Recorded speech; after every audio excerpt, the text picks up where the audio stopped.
friends, this is Colleen. I'm here to do my part for the Feel the Vintage collab with Nelda. And if you'll look down below, I have all the names of the other gals that are participating in this. Please go to their channels and watch what they've put up. And subscribe if you like what you see. And for those that are already subscribed to me, I thank you very much for hanging in here with me. And for those that aren't, I hope you like what you see, and please do the same for me. Subscribe and be sure and hit the bell so you get a notice every time that I put up a video. For the last time collab that we did, I showed this layout and explained that I had done it in a class, but I didn't have a photo for it. And when I got it out, I decided what I wanted to do with it. And everything except the lace and then these two little words right here was and the picture were already on the layout.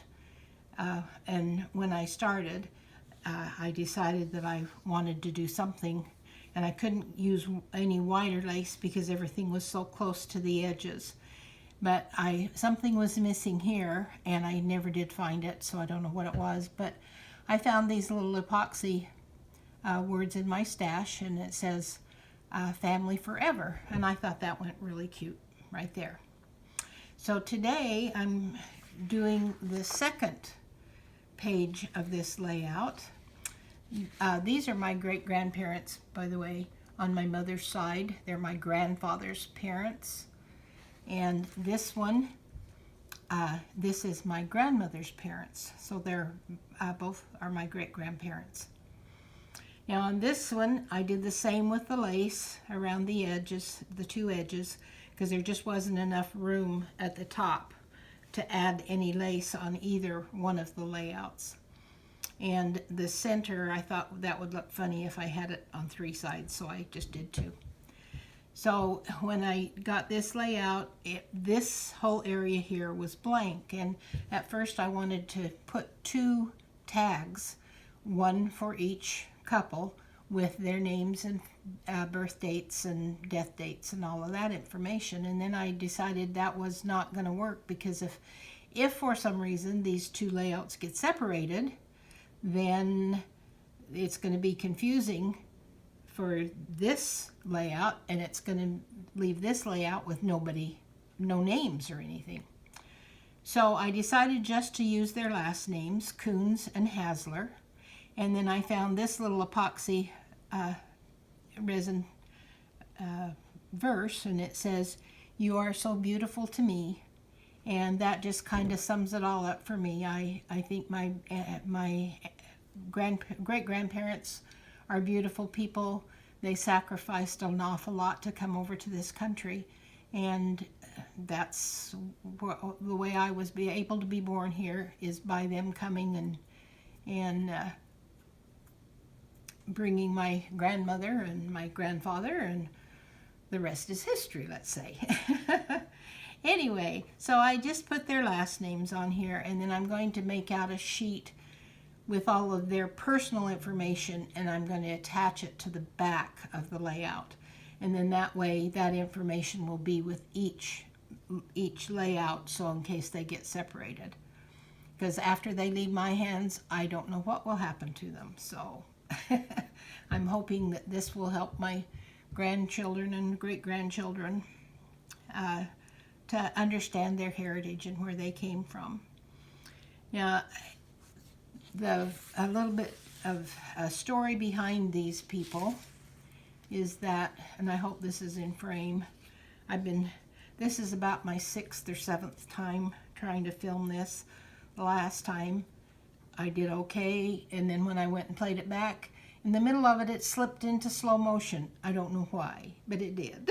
So, and the one before that I did beautiful. Everything was great, except for some reason the camera decided to come in so close that you could only see the top half of the layout. So anyway, I've been having quite a time trying to get this up today. Both of these couples were from Switzerland.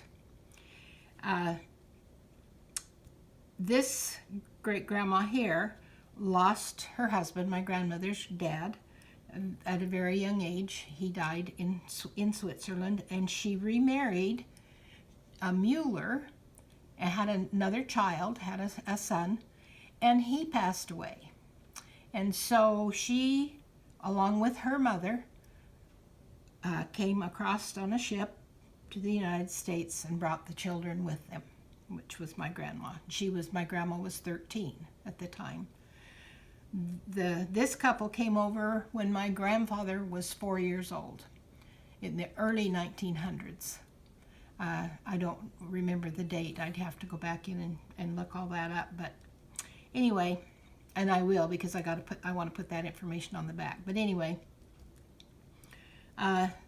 they both came over from Switzerland to this country and were some of the, I call, pioneers. So anyway, it just really makes me humble and grateful to these two couples for all of their sacrifices that they made to come so that their children and grandchildren could be born and raised in the United States. And excuse me, I would really like to encourage all of you to start looking into your ancestors. If nothing else, get a journal and go and talk to your grandparents, your parents. Get the history, get some history from them. Get some notes down that tells where they came from and why they came and moved to wherever they moved, or why they stayed where they were for all of their lives, so that your grandchildren and great-grandchildren will know where they came from and be able to feel the strength of their ancestors. To me, that's a very important thing. Our children need to know where they came from and why their grandparents or great-great-grandparents made the decisions that they did. So I'm going to encourage you to do that again tonight. And I thank you for watching. And I hope you all had a great day today. I had a good day to a point till I started trying to put this up. And anyway, that's what I've got for you. I hope you enjoyed it. And I'm not sure what I'm going to do in 2 weeks. I have a couple of ideas floating around, so we'll see what I come up with. And thank you so much for watching, and have a good night and a good day tomorrow. Bless all of you. Bye-bye.